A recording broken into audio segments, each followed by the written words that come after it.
कौन नेरिया जान नेरिया रज के खलारा पान नेरिया।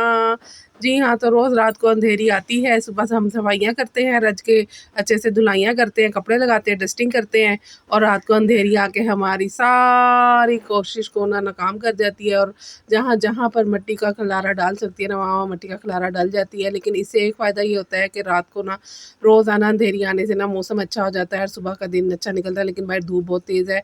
तो जनाब यह है, ये 2-3 दिन से ना मैंने व्लॉग नहीं डाला था। अस्सलाम वालेकुम, कैसे हैं आप सब लोग? उम्मीद है सब ठीक-ठाक होंगे, बिल्कुल ठीक उम्मीद है सब ठीक-ठाक होंगे। मैं भी ठीक हो गई हूँ अब।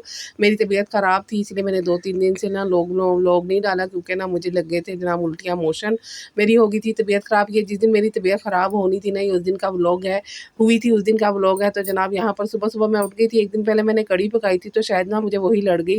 तो यहाँ पर मैं सुबह-सुबह उठी थी, मुझे क्योंकि 3-4 काम करने थे, मुझे केचअप बनाना था, प्यूरी तो आपके सामने मैंने बना कर रख दी थी।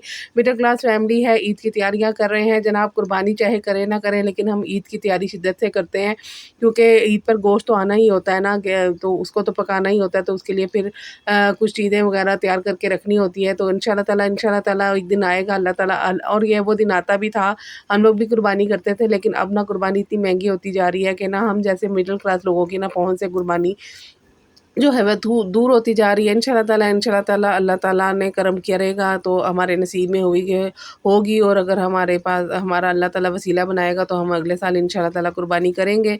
इरादा तो इंसान हर साल करता है, लेकिन उसको पूरा करना अल्लाह ताला का काम होता है। तो यहाँ पर जनाब मैं ना सुबह-सुबह उठ गई थी। सबसे पहले मैंने बर्तन धोए, क्योंकि रात को पानी चला गया था, लाइट अंधेरी आई इतनी, और ना उसकी वजह से लाइट भी चली गई और फिर पानी भी चला गया, तो रात को ना बर्तन नहीं धुल पाए। और कढ़ी चावल के बर्तन थे, तो आपको पता है ज़्यादा ही होते हैं। तो मैंने पहले सारे बर्तन धोए और उसके बाद ना मैंने यहाँ पर रोटियों वाले रुमाल भी धुले नहीं थे 3-4 दिनों से, तो इनको मैंने धोने के लिए रखा। और उसके बाद यहाँ पर ना मैंने केचअप के लिए टमाटरों को गलने के लिए रखा। तो इतने काम करने में ना उसके बाद मैंने अरूज ने जाना था यूनिवर्सिटी और पिया ने भी जाना था उसको छोड़ने के लिए, तो इन दोनों के लिए मैंने नाश्ता बनाया, लंच बनाया। तो इतने काम करने में ना मुझे तकरीबन ना 1.5 से 2 घंटे किचन में लग गए, क्योंकि ना साथ-साथ ना मैं अपने मसालों वाली अलमारी भी साफ़ कर रही थी। तो क्योंकि मैंने कहा चलो मसालों वाले जो डिब्बे हैं ना वो खाली कर लूँ और देख लूँ कौन-सा मसाला है, कौन-सा मसाला नहीं है, तो फिर पिया से ना मँगवा लूँगी और ना उनको फिर डाल कर रख दूँगी। तो यहाँ पर साथ मैंने चिकन भी निकाला, क्योंकि जैसा कि आपको पता है कि मैं सुबह-सुबह हंडिया पका लेती हूँ, क्योंकि दोपहर को ना फिर गर्मी हो जाती है तो कमरा भी गर्म होता है। तो इसके लिए ना मैं सुबह-सुबह बना लेती हूँ। और माशाल्लाह से ना गली में जानवर आ गए हैं, माशाल्लाह से इतने प्यारे ये दोनों वैड़े हैं ना, तो मैंने मूसा से ना इनकी वीडियो बनवाई थी। तो ख़ैर इतने काम करने में हंडिया तो मैं पका ना पाई, क्योंकि उसके बाद मेरी हो गई थी जनाब तबीयत ख़राब, मुझे एकदम से उल्टियाँ आनी शुरू हो गई और मोशन शुरू हो गए।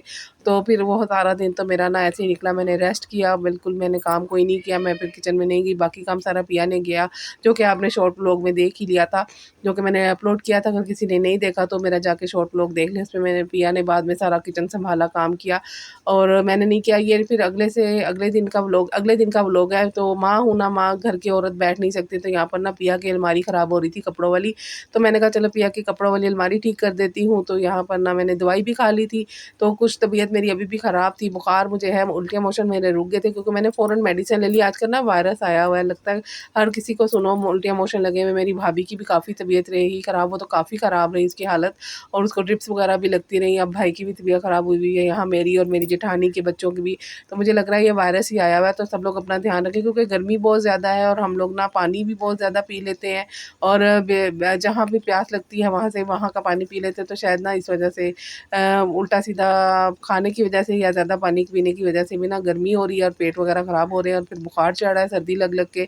तो यहाँ पर साथ-साथ मैं काम कर रही थी, तो काम तो समेटने ज़रूरी है। काम औरत जो घर की औरत होती है ना, जो माँ होती है ना, वो जब तक घर के काम ना समेटे, घर के काम नहीं सिमटते। चाहे बच्चियाँ जितना मर्ज़ी घर सँभाल लें, हस्बैंड जितना मर्ज़ी सपोर्टिंग हो, जितना मर्ज़ी हो, लेकिन ना जो घर की औरत होती है ना, जो माँ होती है ना, वो जब तक उठ कर काम को खुद से अपने हाथ से नहीं सँभालती ना, घर नहीं सिमटता, काम नहीं सिमटता। घर सफाई तो हो जाती है, घर सिमटा-सिमटा तो लगता है, लेकिन जो बारीकियाँ माँ देखती है ना, वो बच्चों और शौहर को नज़र नहीं आती।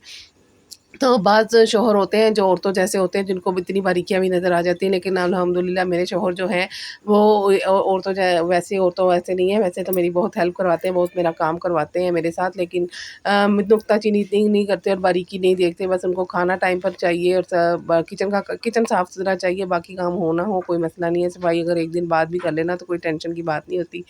तो तो यहाँ पर ना मैं उसके बाद फिर मैं आ गई थी और यहाँ पर मुझे एक सूट भी स्टिच करना था, तो और प्रिया के कपड़े भी मैं निकाल कर ले आई थी। मैंने कहा जो कपड़े बैठ के काम करने वाले वो मैं अब कर लेती हूँ। उसके बाद जनाब फिर ये नेक्स्ट डे आ गया है, ये 2-3 दिन का ना व्लॉग मैंने इकट्ठा ही डाल दिया है।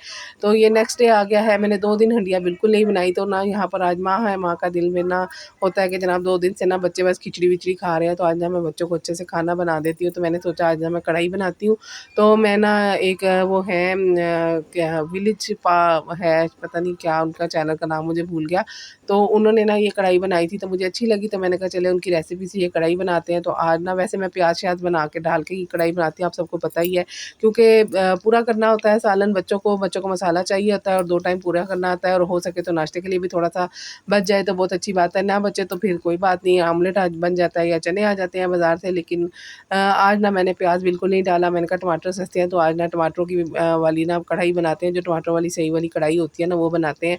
तो यहाँ पर मैं आ गई थी किचन में, मैंने बस ऑयल लिया, इसमें थोड़ा ऑयल ज़्यादा लगता है, आधा किलो से थोड़ा ज़्यादा मेरा चिकन है। ऑयल डाला मैंने तकरीबन 1.5 कप इसमें ऑयल का डाला, उसमें मैंने 1 डेढ़ टेबल स्पून भरकर लहसुन अदरक का डाला, उसको अच्छे से भून लिया। इसके बाद ना गोश्त को डाल के अच्छे से भून ली, बड़ी सिंपल सी कढ़ाई है, झटपट बन गई थी। और उसके बाद 4 से 5 मैंने इसके अंदर हरी मिर्चें डाली, नमक, मिर्च, जो बेसिक मसाले जो भी होते हैं वो सारे डाले। बस कुटी मिर्चें डाली और कुटा सफ़ेद ज़ीरा और धनिया डाला, साबुत नहीं डाला। और उसके बाद जनाब मैंने तकरीबन ना 1.5 पाव टमाटर लेके ना उनको मैंने पीस लिया, ग्राइंड कर लिया। उसमें मैंने 2-3 मिर्चें डाल दी थी हरी, और फिर इसके अंदर डाल के तो उसको मैंने रख दिया था। और ना बस आप सब लोग बताइए कैसी आप सब लोगों की ईद की तैयारियाँ चल रही हैं? आपने जानवर ले लिया है? किसने क्या लिया? मुझे कमेंट में आकर बताना। तो बकरा ईद की तो जो रौनक होती है ना वो सारी जानवर के साथ ही होती है। जिसके घर कुर्बानी भी उसी घर की होती है, ईद भी उसी घर की होती है जिसके घर में कुर्बानी होती है, और जिनके घरों में कुर्बानी नहीं होती उनके घर की क्या ईद होती है। उनके घर की बस ईद यही होती है कि बस वो इंतज़ार में होते हैं कि कहीं से गोश्त आएगा तो फिर हम उसको पकाएँगे और उसको साफ़ करके रखेंगे। तो बस ऐसे ही होता है। लेकिन जिस घर में कुर्बानी होते हैं उस घर में तो माशाल्लाह से रौनक लगी होती है।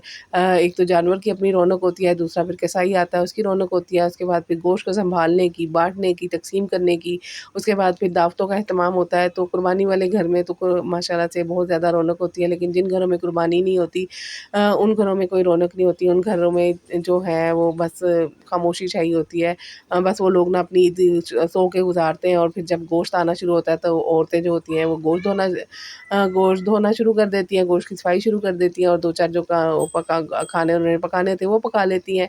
तो यहाँ पर जनाब आपके साथ बातें करते-करते मेरी कढ़ाई जो है वो भी बन गई। आप देख सकते हैं मैं इसको अच्छे से भून लूँगी, और इतनी मज़ेदार ये कढ़ाई बनी थी ना। मैंने एंड में ना इसमें 1 कप दही भी डाल दिया था, तो मैंने कहा थोड़ी ग्रेवी तो बने, क्योंकि बच्चों ने ग्रेवी के बगैर नहीं खाने, और ये अगर मैंने ग्रेवी के बगैर बनाया ना तो ये सालन एक टाइम ही जाएगा। और जैसे ही खुशबू फैली, रूज यूनिवर्सिटी से आ गई थी तो खुशबू फैली हुई थी, तो रूज से रहा नहीं गया। उसने कहा मम्मा रात का जो बचा हुआ नान पड़ा है ना उसको मुझे अच्छे से फ्राई करके दे दे, मैं तो अभी है ना ये खाऊँगी। तो ख़ैर मैंने बच्चियों को दे दिया। रीत ने भी सुबह से उठी हुई थी, उसका पेपर था आखिरी, तो उसने भी ना तैयारी कर रही थी, तो उसने भी थोड़ा बहुत नाश्ता किया था, तो मैंने उसको ना दोनों को नान फ्राई करके दिया, वो खा लिया। उसके बाद ना फिर मैंने कहा चलो थोड़े से कबाब बना के रख लूँ, क्योंकि अरूज को कॉलेज में ना लेके जाना था, पार्टी थी उनकी 1 डिश, तो उसको लेके जाना था कुछ, तो मैंने कहा चलो कबाब ख़त्म हुए, कबाब बना लेती हूँ, इस तरह अरूज को भी ना दे दूँगी तो बचत हो जाएगी। वरना फिर अगर मैं उसको पैसे दूँगी तो 1000 रुपए से कम तो देना नहीं पड़ेगा, क्योंकि 5-6 लड़कियाँ थी तो 1000 रुपए तो देना ही पड़ना था। फिर ही जाके कुछ वो बाहर से मँगाती सारों ने मिल के। तो मैंने इसको कहा कि तुम्हें ना मैं घर से बर्गर बना दूँगी। तो उसने कहा ठीक है मम्मा, आप घर से अच्छे से ना मुझे बर्गर बना देना। तो यहाँ पर ना मैं इसके बर्गरों के लिए ना कबाब ख़त्म थे तो कबाब बना रही हूँ। साथ मैंने कहा ईद आ रही है तो ईद के लिए भी हो जाएँगे। कोई आया गया हुआ तो बंदा चाय के साथ उनको फ्राई करके दे देता है। तो बस ये सारे काम हो रहे हैं, और हल्की-फुल्की ईद की तैयारियाँ भी हो रही हैं। तो यहाँ बस ये सारे काम करने के बाद मैंने अपने लिए बनाई चाय, और बस आज का व्लॉग अगर आपको पसंद आए तो लाइक, शेयर, कमेंट कीजिएगा, दुआओं में रखिएगा याद, और अपना रखिएगा बहुत सारा ख़्याल। अल्लाह हाफ़िज़।